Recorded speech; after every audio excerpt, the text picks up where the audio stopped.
రేపటి రోజు స్వామివారి యొక్క అవతార స్వీకార మహోత్సవాన్ని పురస్కరించుకొని జరుగుతున్నటువంటి పూర్వాంగంగా ఉన్నటువంటి ఈ సభలో మాట్లాడగలగడం నా జీవితం చరితార్థమైనటువంటి ఘట్టం. రెండవది భయంగానూ ఉంది. ఎన్నో సభలలో మాట్లాడాను కానీ ఇప్పుడు నేను భయపడిన సందర్భం లేదు.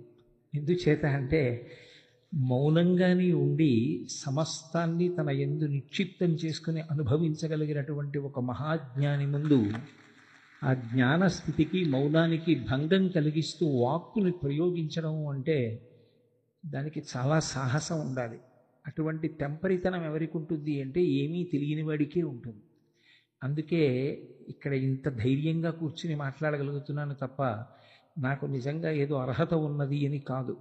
స్వామివారి యొక్క నిర్హేతుక కృపా కటాక్ష వీక్షణముల చేత ఇవాళ ఇక్కడ కూర్చుని వారి పాద సన్నిధానంలో 4 మాటలు మాట్లాడేటటువంటి భాగ్యం లభించడం మనకి సనాతన ధర్మంలో గమనించవలసినటువంటి ఒక అద్భుతమైన విశేషము ద్యోతకమవుతుంది. ఒకే పరబ్రహ్మము సృష్టి చేస్తుంది. అప్పుడు ఆయనకి బ్రహ్మ అని పేరు. ఆయనే స్థితికారుడై లోకములను రక్షిస్తాడు. అప్పుడు ఆయన పేరు విష్ణువు. అదే పరబ్రహ్మము ఈ జీవులనన్నిటినీ తలలోకి లయం చేసుకుంటాడు. అప్పుడు ఆయన పేరు హరుడు. చాలామంది సృష్టి దగ్గర స్థితి దగ్గర ఏ విధమైనటువంటి అపోహకి లోను కారు. కానీ లయము అనేటప్పటికి అదేదో చంపేసేటటువంటి ప్రక్రియ అనుకుంటారు. కానీ ఎప్పుడూ జ్ఞాపకం పెట్టుకోవలసిన విషయం ఒకటి ఉంటుంది. ఈశ్వరుని యొక్క క్రియాకలాపమునందు కారుణ్యము వినా మరొకటి ఉండదు. సృష్టి చేయడంలో కారుణ్యం.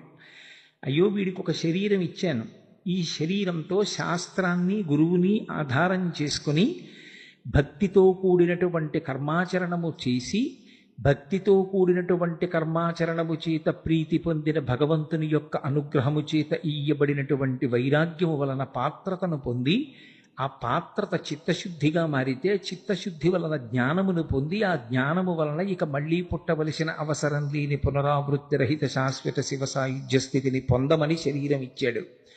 కానీ మళ్ళీ మళ్ళీ సంసార లంపటంలో ఇరుక్కుపోయి పరబ్రహ్మమును పొందగలిగినటువంటి స్థితిని మనం కోల్పోతే వీడు ఎటూ పొందలేడు. ఇన్ని లక్షల జన్మలెత్తి పునరపి జననం పునరపి మరణం పునరపి జననీ జఠరీ శయనం ఇహ సంసారే బహుదుస్తారే కృపయాపారే పాహిమురారే అంటారు శంకర భగవత్పాదులు భజగోవిందంలో. వీడు నన్ను పొందలేకపోతున్నాడు, నీవే వీణ్ణి పొందుతానని పరమేశ్వరుడు కొంతకాలం జీవులకు విశ్రాంతినిచ్చి ప్రళయమునందు తాను పొందుతాడు. అందుకే అది మహాకారుణ్యం. ఒక్క తను పొందడమే కాదు, స్వల్పకాలిక ప్రళయము అంటే రాత్రివేళ పట్టేటటువంటి నిద్ర లేకపోతే ఉదయం లేచినప్పుడు ఆకలి వెయ్యదు. ఆకలి వెయ్యకపోతే పదార్థం తీసుకోడు. పదార్థం తీసుకోకపోతే శక్తి ఉండదు. నిద్ర ఆకలి ఒకదాని మీద ఒకటి ఆధారపడతాయి. రాత్రి నిద్రనిస్తాడు కాబట్టి స్వల్పకాలిక ప్రళయం పరమశివుడు చేసేటటువంటి అనుగ్రహం. ఆత్యంతిక ప్రళయము అని ఒకటి ఇస్తాడు. ఆత్యంతిక ప్రళయము అంటే జ్ఞానమును కటాక్షించడం. మహాప్రళయము అంటే జీవులను తనలోకి తీసుకోవడం. ఇవన్నీ కూడా పరమకారుణ్యంతో చేస్తాడు. అందుకే సృష్టికర్తగా స్థితికర్తగా ప్రళయకర్తగా 3 రూపాలలో ఆయన ఏది చేసినా కేవలము కారుణ్యముతో చేస్తాడు తప్ప ఆయన చేసేటటువంటి పనుల యందు ఆగ్రహం అనేటటువంటి మాట ఎన్నడూ ఉండదు. ఈ 3 కలగలిసినటువంటి పదార్థం ఏది ఉన్నదో దానినే పరబ్రహ్మం అని పిలుస్తాం. ఎవ్వడు సృజించు ప్రాణుల ఎవ్వడు రక్షించు త్రుంచు ఎవ్వడనంతుండెవ్వడు ఈ విధమున మనుచు బెనుచు హేలారతుడై అంటారు పోతన గారు భాగవతంలో. ఆ ఒక్కడే సృష్టిస్తాడు, ఆ ఒక్కడే స్థితి చేస్తాడు, ఆ ఒక్కడే లయ చేస్తాడు. సృష్టి చేసినప్పుడు సృష్టికర్త, నిర్వహించినప్పుడు స్థితికర్త, తనలోకి తీసుకున్నప్పుడు ప్రళయకర్త. Usually we call the Parabrahmam in the name of the God. నన్ను ఇవాళ మాట్లాడేటప్పుడు అప్పుడప్పుడు ఇంగ్లీష్ వాక్యాలు కూడా చెప్తే ఇక్కడ ఉన్న విదేశీయులకి ఉపయుక్తంగా ఉంటుంది అన్నారు. లేకపోతే నేను కొంచెం ప్రవచనాల్లో ఇంగ్లీష్ వాడడానికి దూరంగా ఉంటూ ఉంటాను. The consolidation of the 3 activities generation, operation and destruction are commonly called the God. That is the reason why in English Parabrahmam is termed as the God. The letter G stands for generation, Srushti. The process of generation is symbolized by the Brahma. Next is operation. The running of the entire universe is called the protection, the operation. It is done by the Vishnu. The last one is destruction, taking everything into him. This is called the Pralayam. It is done by Hara. It is called D. So the consolidation of the three activities, generation, operation and destruction, are commonly called the God. ఈ సృష్టి స్థితి లయ చేసేటటువంటి పరమేశ్వరుడు మీరు జాగ్రత్తగా గమనిస్తే సనాతన ధర్మంలో బ్రహ్మ విష్ణు మహేశ్వరుడుగా మాత్రమే ఉండడు. ఇంకొక మెట్టు కిందకు వస్తాడు. ఎవరి కోసం వస్తాడు అంటే 84 లక్షల జీవరాశులలో అలా ఆయన కిందకు వచ్చేది కేవలం మనుష్యుల కోసమే వస్తాడు. ఇక ఏ ప్రాణి కోసం రాడు. ఎందుకు రాడు అంటే మిగిలిన 83,99,999 ప్రాణులకు కర్మాధికారం లేదు. వాటికి శాస్త్రం చదువుకుని శాస్త్ర ప్రకారం కర్మ చేయడము అన్న మాట అన్వయం అవ్వదు. మనుష్యుడు శాస్త్రం చదువుకోవాలి, గురువుగారి పాదములను ఆశ్రయించి గురువు యొక్క ఆజ్ఞ ప్రకారం ప్రవర్తించాలి. అటువంటి మనుష్యుడికి మార్గాన్ని నిర్దేశించడం కోసమని ఆయన కిందకి దిగి గురువుగా వస్తాడు. అందుకే మీరు ఒక సంప్రదాయాన్ని జాగ్రత్తగా గమనించండి. సనాతన ధర్మంలో గురుస్వరూపము కానటువంటిది కేవలము దైవముగా మాత్రమే నిలబడిపోయినది మీకు కనపడదు. మీరు బ్రహ్మగారిని తీసుకోండి. నారాయణం పద్మభువం వశిష్టం శక్తించ తత్పుత్ర పరాశరంచ అనే అద్వైత గురు పరంపరలో బ్రహ్మగారిది ప్రముఖ స్థానం. నారాయణుడి తర్వాత ఆయనదే స్థానం. విష్ణువుని తీసుకున్నారనుకోండి, ఆయన కేవలం ఏదో కృష్ణ పరమాత్మగా శ్రావణ మాసం బహుళపక్షంలో అష్టమి నాటి అర్ధరాత్రి వేళ చీకట్లో పుట్టడానికి కారణం కాకతాళీయంగా ఏదో కర్మచేత నేను పుట్టినట్టుగా ఆయన కూడా పుట్టాడు అని అన్వయం చేయకూడదు. అంత కటిక చీకట్లో ఎందుకు వచ్చాడు అంటే ఆయన జగద్గురువు. చీకటి ఎక్కడుంటుందో ఆ చీకటిని తీసేయడమే ఒక దీపంగా గురువు యొక్క లక్షణం. అందుకే కృష్ణ భగవానుడే భాగవతంలో ఒక చోట తన గురువైన సాందీపని మహర్షి గురించి చెప్తూ, తిరివి అజ్ఞానతిమిర ప్రదీపమొగుచు అవ్యయంబగు బ్రహ్మంబుననుభవించి భరిత సత్వుండు సత్కర్మ నిరతుడతుల భూసురశ్రేష్ఠుడలగుండు బుధనుతుండు అంటాడు. ఒక దీపం ఉన్న చోట చీకటి ఎలా ఉండదో అలా గురువు ఉన్న చోట ఇక అజ్ఞానం ఉండదు. ఆయన జగద్గురువుగా రావాలి. శ్రావణ మాసం అన్ని మాసములలోకి బాగా చీకటిగా ఉండే మాసం. వర్ష ఋతువు అయిన కారణము చేత నల్లని మబ్బులు కిందకొస్తాయి. బహుళపక్షం మరింత చీకటి, అష్టమి మధ్యలో తిది మరింత చీకటి, అర్ధరాత్రి కటిక చీకటి, ఇంకా అంతకన్నా చీకటి ఉండడానికి తిది ఇంకొకటి లేదు. పైగా బహుళపక్షం పితృదేవతలకు చీకటి, దేవతలకు దక్షిణాయనం చీకటి. దేవతలకి, పితృదేవతలకు, మనుష్యులకు అందరికీ ఏది గాఢాంధకారమో అప్పుడు ఆయన ఆవిర్భవించాడు. కాకతాళీయంగా కాదు, కోరి కోరి. అందుకు అవతారమైంది పరిపూర్ణావతారం. పోతన గారు భాగవతం చేస్తూ ఒక మాట అంటారు. జలధర దేహు నాజాలు చతుర్బాహు సరసీరుహక్షు విశాల వక్షు జారు గదా శంఖచక్ర పద్మ విలాసు కంఠ కౌస్తుభమణి కంతిభాను కమనీయ కటిసూత్ర కంకణ కేయూర శ్రీవత్సలంచనంచిత విహారు మరుకుండల ప్రభాయుత కుంతలలలాటు వైఢూర్య మణిగణ వరకిరీటు బాలు పూర్ణేందు రుచిజాలు భక్త లోకపాలు సుగుణాల బాలు కృపావిశాలు చూచి తిలకించి పులకించి చోద్యమంది ఉబ్బి చెలరీగి వసుదేవుడు ఉత్సహించే అంటారు. శంఖచక్ర గదా పద్మలతో పట్టుపీతాంబరంతో పరిపూర్ణమైనటువంటి అవతారంగా అర్ధరాత్రి వేళ కారాగారంలో తల్లిదండ్రులకు దర్శనమిచ్చి చెయ్యవలసిన భావి కార్యక్రమాన్ని నిర్దేశించాడు. కురుక్షేత్ర సంగ్రామంలో భగవద్గీతని లోకానికి ఉపదేశం చేశాడు అర్జునుణ్ణి అడ్డుపెట్టి. ఆ కృష్ణావతారం లేకపోతే భగవద్గీత లేదు. భగవద్గీత లేకపోతే ప్రస్థానత్రయంలో ఒక ప్రధానమైనటువంటి విషయం లేదు. అటువంటి భగవద్గీతని లోకానికి అందించడానికి వచ్చింది. అందుకే ఆయన జగద్గురు. కృష్ణం వందే జగద్గురుం. విష్ణువు జగద్గురువుగా వచ్చారు. పరమశివుడు సరే. అసలు ఆయన ఒకప్పుడు మౌనంగా ఉపదేశం చేశాడు. మౌన వ్యాఖ్యా ప్రకటిత పరబ్రహ్మతత్వం యువానం వర్షిష్టాం తే వసదృషిగణైరావృతం బ్రహ్మనిష్టై ఆచార్యేంద్రం కరకలిత చిన్ముద్రమానందరూపం స్వాత్మారామం ముదితవదనం దక్షిణామూర్తిమీడే. ఏమీ మాట్లాడకుండా మౌనంగా ఇలా చిన్ముద్ర పట్టి చిన్ముద్ర ద్వారానే మౌన వ్యాఖ్య చేత తనని ఆశ్రయించిన సనకసనందనాదులకు జ్ఞానమును కటాక్షించాడు. కలియుగంలో అలా తాను కైలాస పర్వతం మీద ఒక వటవృక్షం కింద చిన్ముద్ర పట్టి మౌన వ్యాఖ్య చేస్తూ కూర్చుంటే అందుకోగలిగినంత సమర్థత ఉన్నవారెంతమంది? అందుకే వాళ్ళు నా దగ్గరికి రావడం కాదు, నేనే వాళ్ళ దగ్గరికి ఎడతానని త్యక్వా మౌనం వటవిటపినో మూలతో నిష్పతంతి శంభోర్మూర్తిశ్చరతి భువనే శంకరాచార్య రూప.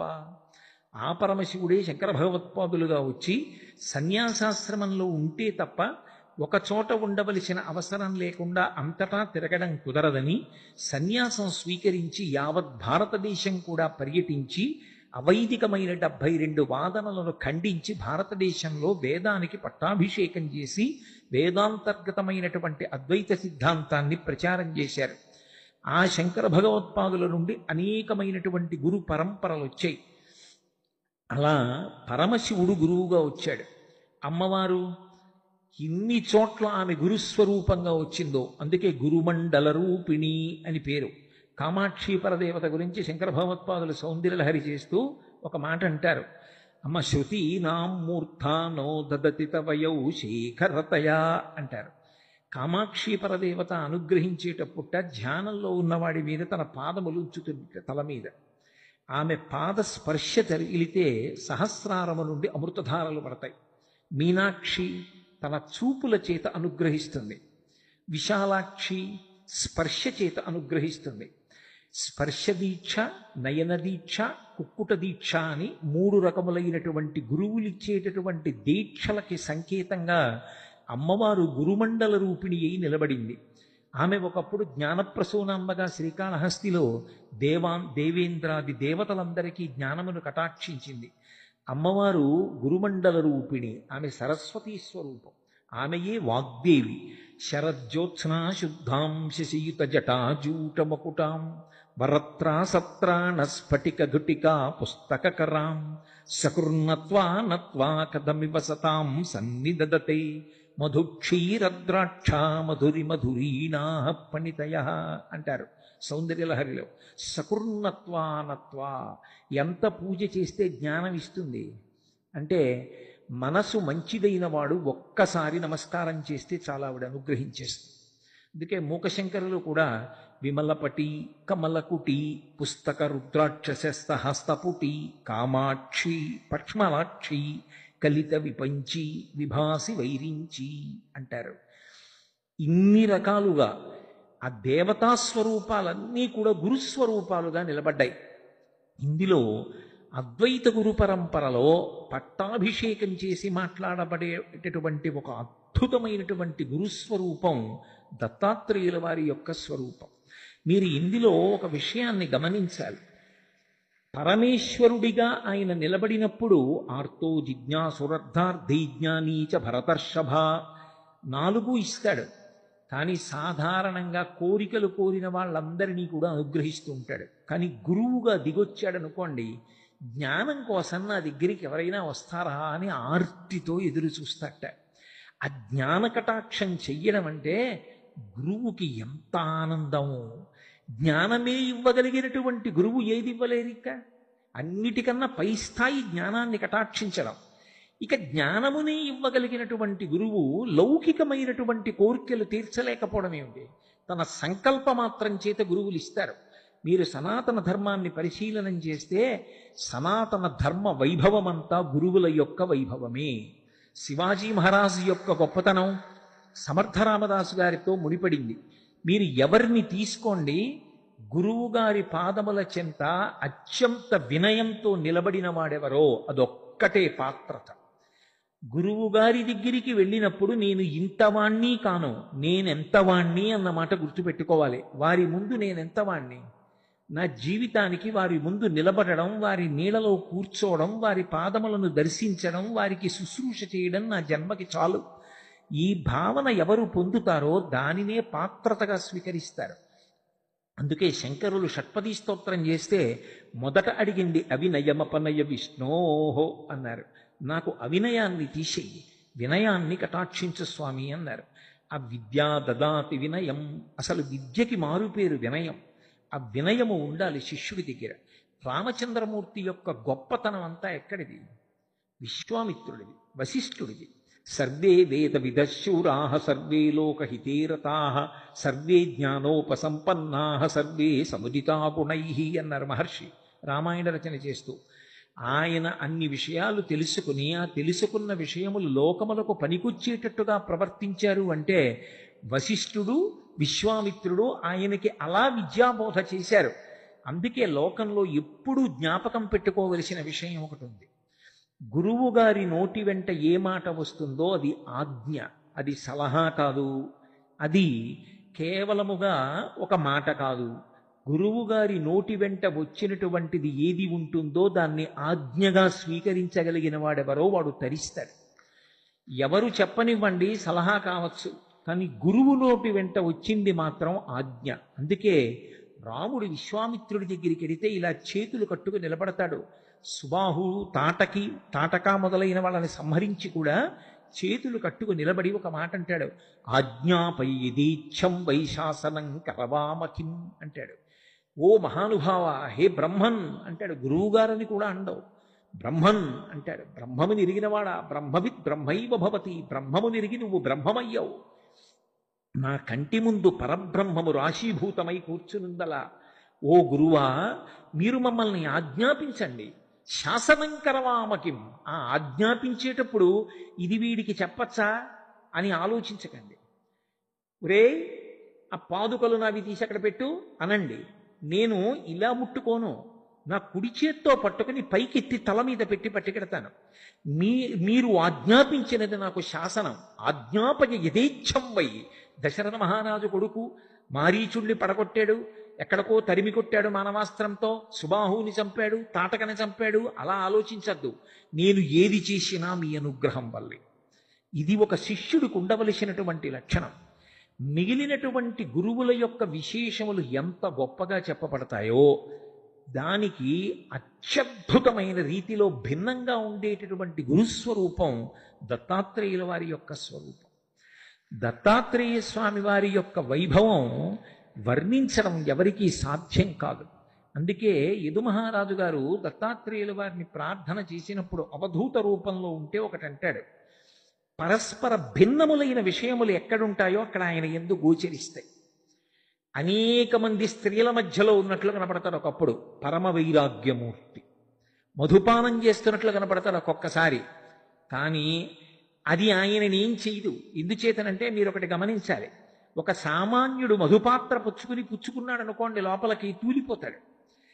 అగ్నిహోత్రం అక్కడ అగ్గిపుల్ల వెలుగుతోంది అనుకోండి, నేను చెంచాతో నీళ్లు పోస్తే అగ్నిహోత్రం ఆరిపోతుంది. ఒక అరణ్యం కాలిపోతోంది అనుకోండి, నేను చెంచాతో నీళ్లు పట్టుకెళ్ళి పోశాను అనుకోండి, ఇప్పుడు పంచభూతములలో ఆ భూతధర్మం నిలబడుతుందా? నీరు నిప్పును ఆర్పుతుందా? నేను పోసిన చెంచాడు నీళ్లు అగ్నిహోత్రంలో కాలిపోతాయి, ఆవిరైపోతాయి వెంటనే. అప్పుడు నిప్పునది ఆర్పదు, ఎందుకంటే నిప్పు యొక్క శక్తి అంత తేజోవంతంగా ఉంది. అప్పుడు చెంచాడు నీళ్లు పనిచేయలేదు, ఇంకా నీరు నిప్పును ఆర్పలేదు. అలా అది వెలిగిపోతున్నటువంటి తేజస్సు. అందుకే జ్ఞానానల ప్రభావేన తస్మై శ్రీ గురవై నమః అంటాడు గురుగీతలో పరమశివుడు పార్వతీదేవితో. గురువు మనని అనుగ్రహించడానికి ఒక శరీరంలో కూర్చున్నట్లు కనపడతారు. నిజానికి అది శరీరం కాదు. ఆయన యథారూపంతో కనపడితే మనం హడిలిపోయి పారిపోతాం ఈ మంటపాన్ని విడిచిపెట్టి. అది జ్ఞానానల ప్రభావేన, అది రగిలిపోతున్నటువంటి జ్ఞానాగ్ని. ఆ జ్ఞానాగ్ని అది ఎవరు సన్నిధానంలో ఉన్నారో వాళ్ళందరినీ అనుగ్రహిస్తూ ఉంటుంది. అది కాల్చదు. దేన్ని కాలుస్తుంది అంటే లోపల ఉన్న అజ్ఞానాన్ని కాల్చేస్తుంది. వారి సన్నిధానంలో కూర్చోవడం చాలు. అందుకే గత జన్మంబులనేమి నోచితిమో, యాగశ్రేణులేమేమి చేసితిమో, ఎవ్వరికేమి పెట్టితిమో, ఏ చింతారతిన్ పొద్దుపుచ్చితిమో, ఏ సిద్ధాశ్రమమునం త్రొక్కితిమో, ఇప్పుడు చూడగంటిమిచటన్ కృష్ణార్భపు నిర్భయున్నది యశోద. ఒక మహాపురుషుడు ఉన్న ప్రాంగణాన్ని కాలుతో తొక్కడం చాలు జీవితానికి అదృష్టం. దత్తాత్రేయుల వారి యందు ఉన్న విశేషం మీరు జ్ఞాపకం పెట్టుకోవాలి. కృష్ణుడు పరబ్రహ్మంగా వస్తే కృష్ణుడు ఇవన్నీ ఎక్కడ చదువుకున్నాడు అని అడిగితే సాందీపని దగ్గర అని పూర్తిగా చెప్పడం కష్టం. ఆయన గురువుగా స్వీకరించి గురువుని గౌరవించాడు. కానీ దత్తాత్రేయుల వారి దగ్గర ఒక చమత్కారం ఉంది. కలియుగంలో దత్తాత్రేయుల వారి అవతారం మనం తరించడానికి ప్రధాన మార్గం. ఎందుచేత అంటే ఇప్పుడు నేను ఆ విషయాలన్నీ వివరించడానికి ప్రయత్నించాననుకోండి, సమయం సరిపోదు. నాకు ఒక 30 నిమిషాలు అనుమతించారు చాలు. ఏకశబ్ద సమ్యజ్ఞాత సృష్టప్రయుక్త స్వర్గే లోకే కామదుగ్భవతి. అటువంటి వారి సన్నిధానంలో మాట్లాడడం అంటే దత్తాత్రేయుల వారి సన్నిధానంలో మాట్లాడడం. కాబట్టి ఒక్క విషయాన్ని మనవి చేస్తాను.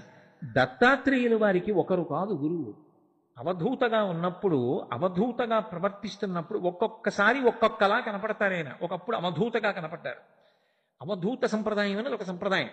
ఆ అవధూత సంప్రదాయంలో దర్శనమిచ్చినప్పుడు యదు మహారాజు గారు మాట్లాడుతుంటే నాకు 24 మంది గురువులు ఉన్నారు అన్నారు.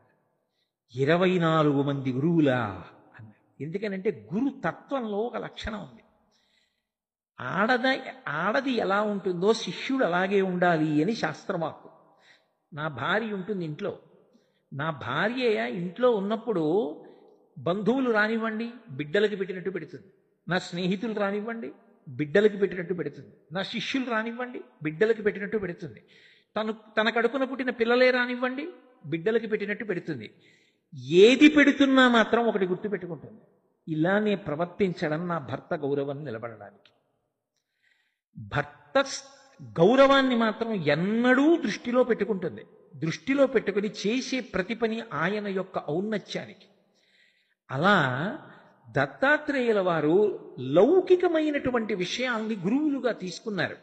దత్తాత్రేయుల వారి జీవితాన్ని సమన్వయం చేసుకోవడం అలవాటైతే ఎవరో వచ్చి ఏదో చెప్పాలనే భావన పోయి జీవితంలో సంఘటనలు గురువులుగా మారడం అనేటటువంటి స్థితి కలుగుతుంది. ఎందరో మహాత్ములుగా మారడానికి కారణం దత్తాత్రేయుల వారి అనుగ్రహం ఎలా ఉంటుంది అంటే, తను ఒక చోట దెబ్బతింటే దాన్ని గురువుగా తీసుకుంటాడు. దత్తాత్రేయుల వారు ఏదో ఒక రూపంగా కాదు, 3 శిరస్సులతో బ్రహ్మ విష్ణు పరమేశ్వరులుగా 3 రూపాలు కలగలిసిన రూపంగా కనపడ్డారు. అలా దర్శనమిచ్చిన వారు ఒకప్పుడు నైమిషారణ్యంలో వారు దర్శనమిచ్చినప్పుడు అంత అద్భుతంగానూ దర్శనమిచ్చారు. బ్రహ్మ శిరస్సుతో, విష్ణు శిరస్సుతో, శివ శిరస్సుతో 3 శిరస్సులతో దర్శనమిచ్చారు. వారికి గురువులు 24 మంది. అంటే ఎలా ఉంటారు? శిష్యుడు ఆడది ఒకలా ఉండాలని నేను ఇందాక అన్నా కదా. గురువు గారు ఒక్కడే ఉంటాడు, పతి. ఇంటికి వచ్చేటటువంటి వాళ్ళు చాలా మంది ఉంటారు, అందరికీ అన్నం పెడుతుంది. అలాగే ప్రధానమైన గురువు ఎవరో ఆ గురువు పతి వంటి వాడు. మిగిలిన వాళ్ళు ఆదరభావం ఉంటుంది. ఆ గురువుల దగ్గర కూడా మంచి మాటలు నేర్చుకోవాలి, విమర్శ చెయ్యకూడదు గురువుల యందు. అందుకే దత్తాత్రేయుల వారు నాకు 24 మంది గురువులు ఉన్నారన్నారు. 24 మందా? ఎవరు వాళ్ళు? ఎక్కడ నేర్చుకున్నారు మీరు ఈ పాఠాలన్నీ అంటే ఆయన 24 మంది పేర్లు ఒక శ్లోకంలో చెప్పారు. ఆయన అన్నారు, పృథిర్వాయురాకాశ ఆపో ఆపోరగ్ని చంద్ర రవి. అక్కడికి 7 గురువులు.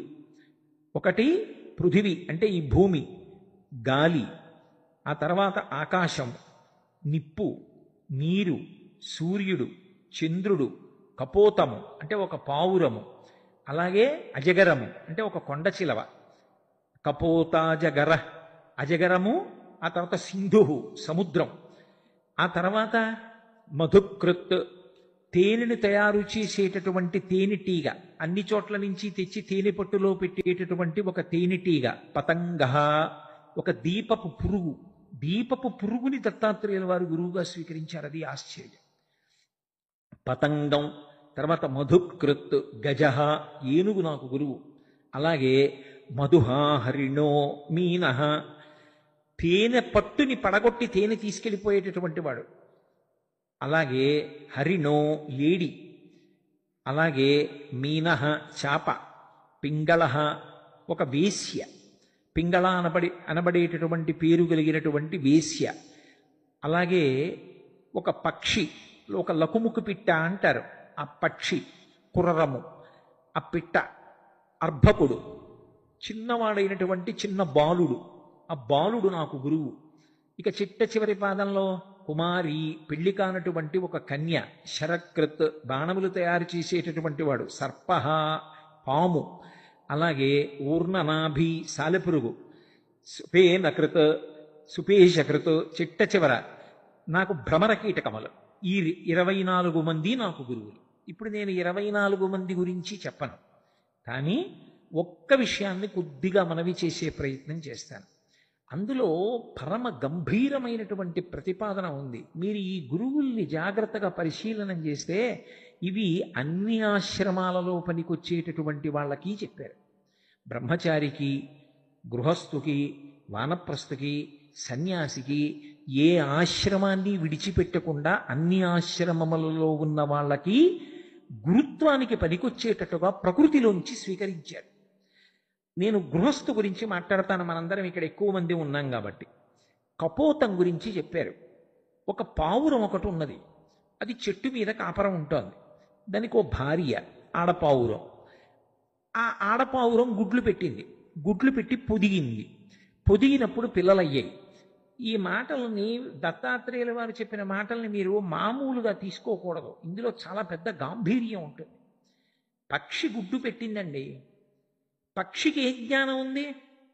దాని మీద కూర్చుందనుకోండి గుడ్డు పగిలిపోతుంది.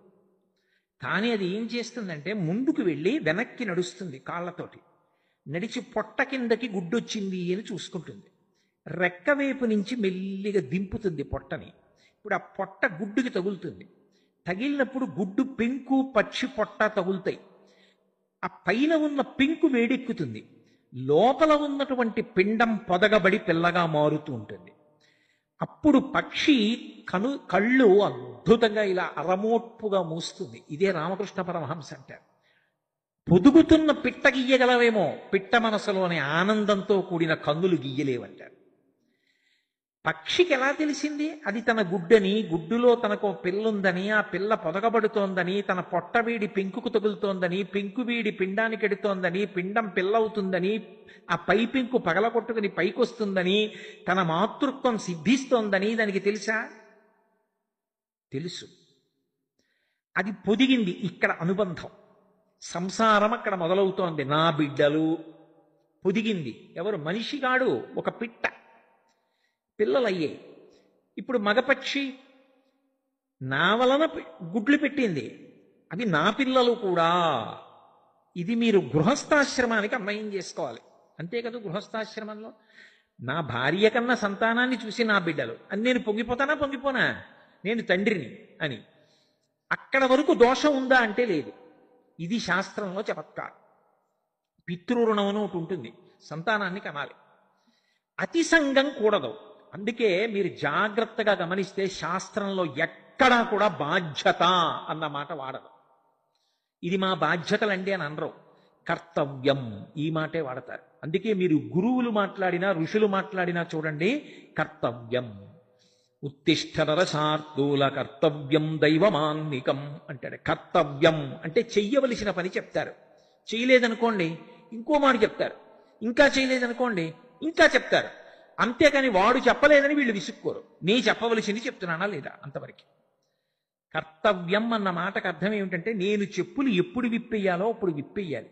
నాకు కొడుకు పుట్టాడు, ఆ కొడుక్కి పెళ్లి చేశాను, వాడు గృహస్థాశ్రమంలోకి వెళ్ళాడు. ఇప్పుడు ఆ కొడుకు పుట్టాడు, బాలసారి పీటల మీద ఎవరు కూర్చుంటారు? నా కొడుకు కోడలు కూర్చుంటారు. నేనెందుకు వెర్రెక్కిపోవడం? నేను ఎప్పుడైతే కొడుక్కి పెళ్లి చేసేశానో అప్పటి నుంచి ఇంకా నేను పరబ్రహ్మాన్ని చేరుకునేటటువంటి ప్రయత్నం మొదలు పెట్టాలి. లేకపోతే జీవుడు ఏమైపోతాడు? ఇంకా మనవలు ముని మనవలు అలాగే పట్టు కూర్చుని సంసారము పెరగట్లేదు, నువ్వు పెంచుకుంటున్నావు. నీ కర్తవ్యం చెప్పులు ఎక్కడిప్పాలో అక్కడ ఇప్పాలి. నేను కాకినాడలో బయలుదేరినప్పుడు చెప్పులు వేసుకునే బయలుదేరాను. ఇక్కడికి చెప్పులు వేసుకొచ్చాను లోపలికి. ఇక్కడ మహాపురుషులు కూర్చుని ఉన్నారు, నాకు ఇచ్చిన విడిదిలో విడిచిపెట్టి వచ్చేసాను. ఎక్కడ విడిచిపెట్టాలో అక్కడ విడిచిపెట్టాలి, ఎంతకాలం పట్టుకోవాలో అంతకాలం పట్టుకోవాలి. పట్టు విడుపు దీనికే కర్తవ్యం. అది రాలేదు పావురానికి.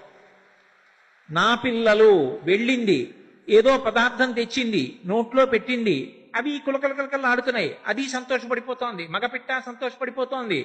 కాలం అన్నది ఒకటి ఉంటుంది కదూ. కాలము మృత్యువునకు పర్యాయ పదం. అందుకే కాలో హి బలవాన్ కర్త సతతం సుఖదుఃఖయో నరాణం పరతంత్రాణం పుణ్యపాప అనుయోగత అంటాడు వ్యాసుడు. ఆ కాలము కాలుడు ఒక వేటగాడి రూపంలో వచ్చాడు. ఎవరి ఉసురు ఎప్పుడు తీయాలి మనకి తెలియదు. ఆయుర్దాయాన్ని నిర్ణయించవలసిన వాడు పరమేశ్వరుడు. ఆ కాలుడి రూపంలో వచ్చాడు బోయేవాడు. వచ్చి ఆ పక్షి పిల్లలు అవి ఇంకా బాగా ఎగరలేనివి, అందుకని ముందు అవి పట్టుకుని బుట్టలో వేసుకున్నాడు. ఇప్పుడు అవి కిలకిల కిలకిల కిలకిలలాడుతున్నాయి. మూతి సన్నగా ఉంటుంది, పైకి ఎగిరిపోకుండా లోపల కదులుతూ ఉంటాయి. ఆడపక్షి వచ్చి చూసింది ముందు, అవ్యాజమైన వ్యామోహాన్ని పొందింది. అబ్బా నా పిల్లలు అందులో పడిపోయి నిష్కారణంగా తన పిల్లల్ని విడిపించుకోనన్నా విడిపించుకుంటాను, లేదా నేను వాటితో పాటు చచ్చిపోతాను. వెళ్ళిపోయింది, దాన్ని బుట్టలో పడేసుకున్నాడు. నా భార్య వెళ్ళిపోయింది, బిడ్డలు వెళ్ళిపోయారు, నేనెందుకు? మగపక్షి వెళ్ళిపోయింది, బుట్టలో పడేసుకున్నాడు. అన్నిటినీ చంపి తినేశాడు. దత్తాత్రేయులు వారు అన్నారు, నా గురువు ఆ పక్షి కపోతం. ఎలా? అతి సంగము కూడదు. సంగము వేరు, అతి సంగము వేరు. సంసారంలో ఉన్న తర్వాత భార్య బిడ్డలు క్షేమం చూడాలి, కానీ ఎక్కడ నీ కర్తవ్యం పూర్తయిపోతోందో కూడా నువ్వు తెలుసుకోవాలి. తెలుసుకోకుండా ఇక అదే పనిగా సంసారాన్నే పట్టు కూర్చుంటే, ఒక్కటండి శంకర భగవత్పాదులు చెప్పిన ఒక శ్లోకం గుర్తుంటే చాలు భయం వేస్తుంది. యావత్ పవనో నివసతి దేహే తావత్ పృచ్చతి కుశలంగీహే గతవతి వాయో దేహాపాయే భార్యా బిభ్యతి తస్మిన్ కాయే. లోపలికి వెళ్ళిన ఊపిరి పైకి రాకపోయినా, పైకి వెళ్ళిన ఊపిరి లోపలికి వెళ్ళకపోయినా అయిపోయిందంతే. పడుకోబెట్టేశారనుకోండి నేల మీద, ఎన్ని అనుబంధాలతో ఎవరొచ్చి పిలవనివ్వండి, అన్నయ్య, తమ్ముడు, మామయ్య, బాబయ్య, పెదనాన్న, ఎన్ని పేర్లతో, ఏమండి, ఏ పేరుతో పిలవండి, అది పలకదిక. శరీరం వెళ్ళిపోయింది, జీవుడు ఉద్ధరేణ ఆత్మనాత్మానం, నిన్ను నువ్వు ఉద్ధరించుకోవాలి. ఈశ్వరుడు ఆయుర్దాయం ఇచ్చాడు, నీ కర్తవ్యాలు అయిపోయాయి. కొడుక్కి పెళ్లి చేసేసావు, కూతురుని అయ్యింటికి పంపించేశావు. భగవంతుని యందు దృష్టి పెట్టు. సంసారం విడిచిపెట్టేయక్కర్లేదు, కనీసం భగవంతుని యందు దృష్టి పెట్టి వాళ్ళు క్షేమంగా ఉండాలని మనసులో ఒక భావన చెయ్యి. ఇక నా వరకు నేను చేయవలసింది పూర్తయింది, ఇక వాడు చేసుకుంటాడు. నేను ఇంటికి పెద్దవాడిగా వాళ్ళు క్షేమంగా ఉండాలనో నమస్కారం. ఇక నేను తరించడానికి, వైరాగ్యం కలగడానికి, చిత్తశుద్ధి కలగడానికి కర్మాచరణ మొదలు పెడతాను. ఇది లేకపోతే ఏమవుతుందంటే సంసారమునందు అతి సంగము దుర్మరణములకు కారణమవుతుంది. ఇప్పుడు ఆ సంఘంతో చచ్చిపోయింది పిట్ట. నా పిల్లలు నా పిల్లలు నా పిల్లలు అంటూ ఆడపెట్టపోయింది, నా భార్య పిల్లలు అంటూ అది పోయింది. అయ్యో మా అమ్మ నాన్న అంటూ వాళ్ళు పోయారు. ఏమవుతారు వాళ్ళు? భాస్కర రాయల వారు లలితా సహస్రనామ స్తోత్ర వ్యాఖ్యానంలో చెప్పారు ధన్య అన్న నామానికి. ఇలాంటి వెర్రి పెట్టుకుపోయిన వాడు ఎవరుంటాడో వాడు తిరియక్కవుతాడు. తిరియక్కంటే భూమికి అడ్డంగా పుట్టి అడ్డంగా పెరుగుతాడు. ఒక్కటి గమనించండి, ఒక్క మనిషి జన్మ దేని చేత గొప్పదైంది అంటే దేవతలకి కర్మాధికారం లేదు. వాళ్ళ పుణ్యం అయిపోతే కింద పడిపోతారు. క్షీణే పుణ్యే మర్త్యలోకం విశంతి, మళ్ళీ భూలోకంలో పడిపోతారు. కాబట్టి దేవతలు కర్మాధికారంతో యజ్ఞయాగాది క్రతువులు చేసి వాళ్ళు మోక్షం పొందలేరు, ఆత్మవిచారం చేయగలరు అంతే. తిరియక్కులు భూమికి అడ్డంగా పుట్టి అడ్డంగా వెన్నుపా ఉండి పెరిగే ప్రాణులు శాస్త్రాన్ని గురువుని ఆధారం చేసుకుని ఉత్తమ కర్మలు చేయలేవు. అడ్డంగా పుట్టి నిలువుగా పెరిగేటటువంటి మనుష్యుడు శాస్త్రాన్ని గురువుని పట్టుకుని పని చెయ్యాలి. ఏదో చేసేసాను కాదు, ఒక పని చేస్తే ఎలా చెయ్యాలో అలా చెయ్యాలని తప్ప ఇంకొకలా చెయ్యడానికి వీల్లేదు. అయినప్పుడు ఆ రెండిటినీ ప్రమాణంగా తీసుకోవాలి. గురువుని శాస్త్రాన్ని తీసుకుని చెయ్యవలసిన పని చేసినటువంటి మనుష్యుడు అపారమైనటువంటి పుణ్యాన్ని మూట కట్టుకుని దేవేంద్ర పదవిలో కూర్చోగలడు. నాకు పుణ్యమూ వద్దు పాపమూ వద్దు, జ్ఞానాగ్ని దగ్ధ కర్మాణం, అన్నీ ఉమామహేశ్వర పరబ్రహ్మార్పణమస్తు. నేను చేసిన ఈ కర్మలన్నీ చిత్తశుద్ధికి పనికి రావాలి. చింతపండుతో చారు పెట్టుకోవచ్చు, చింతపండుతో ఇత్తడి గిన్నె తోముకోవచ్చు. ఇత్తడి గిన్నెతో తోమింది ఇత్తడి గిన్నె యొక్క యథారూపాన్ని ఇస్తుంది. దానికి కొత్త కాంతి తేలేదు, ఉన్న కాంతి పైకొచ్చింది. పులుసులో చారులో వేసుకుంటే ఓ పూట తాగచ్చు. పుణ్యమని వాడుకుంటావా, కాస్త సుఖంగా వస్తుంది. కాదంటావా, చిత్తశుద్ధి అయితే జ్ఞానమునకు కారణమై జ్ఞానము మోక్షమునకు కారణమవుతుంది. యథారూపం ప్రకాశిస్తుంది అంతే మోక్షం అంటే. కొత్తగా ఏదో రాదు అద్వైత సంప్రదాయంలో. యథాస్థితి అనుభవమునకు దక్కుట అంతే. అయినప్పుడు మనుష్యుడు జ్ఞానమును పొంది మోక్షమును పొందగలడు, పుణ్యకర్మల చేత దేవతా పదవి పొందగలడు. ఇంత గొప్ప మనుష్య జన్మ పొంది దాన్ని ఎందుకో పనికి మాలినటువంటి రీతిలో సంసారమునందు సంగము పెట్టేసుకుని అతి సంగముతో చిట్ట చివరికి మళ్ళీ కొన్ని లక్షల జన్మలు తిరియక్కుగా పుడతాడు భూమికి అడ్డంగా. ఏమో ఉచ్చేసి పట్టుకుంటారో, ఈట పెట్టి పొడుస్తారో, కత్తి పెట్టి నరుకుతారో, బాణం వేసి కొడతారో, కాళ్ళు చేతులు కట్టి తీసుకెడతారో, కంఠాన్ని కత్తితో నరుకుతారో, చచ్చిపోవడానికి కూడా స్వేచ్ఛ ఉండదు. ఎలా అవ్వాలనుకుంటున్నావు నీ చేతిలో ఉంది. దాన్ని ఈశ్వరుడి మీద నెపం పెట్టకు. ఈశ్వరుడి మీద పెట్టి సాధించేది లేదు. నీకు మనుష్య జన్మ వచ్చిన తరువాత నువ్వు సంగమును పరిశీలించుకోవాలి. ఎక్కడ ఎంతవరకు పట్టుకున్నానో అంతవరకు పట్టుకున్నానా, ఎక్కడ విడిచిపెట్టాలో అక్కడ విడిచిపెడుతున్నానా లేదా. అందుకే మనకి సంప్రదాయంలో ఆయన పండిపోయారండి అంటారు. పండిపోయారంటే ఏమిటి? పిండెగా ఉంటుంది, వదిలిపెట్టేసింది అనుకోండి కొమ్మని ఎందుకు పనికిరాదు. దోరకాయ వదిలేస్తే పనికిరాదు, పండిపోయింది, ముగ్గిపోయింది. పైన ఉన్నటువంటి తొక్క ముట్టుకుంటే మెత్తగా అయిపోతుంది, రంగు మారిపోతుంది, లోపల ఉన్నటువంటి పదార్థం అంతా మధుర రసంగా మారిపోతుంది. మీరు ఇలా చిన్న పిసర కన్నం పెడితే మధుర రసం కింద కారిపోతుంది. అప్పుడు తనంత తాను ముచిక విడిచిపెట్టేసింది. తనంత తాను ముచిక విడిచిపెట్టడము అంటే ఈ శరీరమునందుండి దీన్ని ఋతుమంతం చేసుకోవాలి. దీని చేత శాస్త్రవిహితమైన కర్మాచరణము చేసి కామాన్ని గెలవడం కోసం ధర్మంతో ముడివేయడానికి గృహస్థాశ్రమంలోకి వెళ్ళి పితృరుణం నుంచి విముక్తిని పొందడానికి సంతానాన్ని పొంది వాళ్ళకి ఇవ్వవలసిన ఆశ్రమంలోకి వాళ్ళని ప్రవేశపెట్టి ఇప్పుడు నీ కర్తవ్యం ఏమిటి అంటే ఈశ్వరుణ్ణి చేరుకోవడానికి నువ్వు మార్గంలో నడవాలి. అలా నడవకుండా సంగము పెట్టుకుంటే చిట్ట చివరికి ఏమైపోతాడు జీవుడు? ఈ అతి సంగము ఎలా పాడు చేసేస్తుంది అన్నదానికి నాకు కపోతము ఉదాహరణ. ఇప్పుడు నాకు ఒకటి చెప్పండి, దత్తాత్రేయుల వారికి కపోతం గురువు అయిందా? ఉరే, నీ జన్మని నువ్వు సంస్కరించుకోవాలంటే ప్రకృతిలో నువ్వు ఏది చూసినా నీకు గురువు కాగలదు. నిన్ను నువ్వు దిద్దుకోవాలన్న ఆలోచన నీకు కలిగితే, ఆ ఆలోచన నీకు కలగలేదా? భగవంతుడు ఎక్కడున్నాడు అని అడిగాడు ఒక ఆయన. ఏమీ చదువుకోని ఒక ఆయన అన్నాడు, నేను పుట్టిన తరువాత ఎన్నో గీతలు గీశాను, గీసిన గీతలన్నీ కూడా తడి తగిలితే చెరిగిపోయాయి. కానీ ఏ మహానుభావుడు ఏ బులిపెట్టి గీశాడో, నేను పుట్టినప్పుడున్న ఈ గీతలు ఎన్ని మాటలు గడిగినా పోలేదు. చిట్ట చివరికి ఈ శరీరం పుడకలైపోతే పోవాలంతే. ఈ గీతలు గీసిన మహాశిల్పకుడు ఉన్నాడని నమ్మినప్పుడు వాడు పరమేశ్వరుడు కాక వేరెవ్వరన్నాడు. నమ్మకం అనేటటువంటిది, విశ్వాసం అనేటటువంటిది పరబ్రహ్మం. అందుకే శాస్త్రమునందు గురువునందు మొట్టమొదట ఆ విశ్వాసము ఏర్పడితే తప్ప మనిషి తరించడు.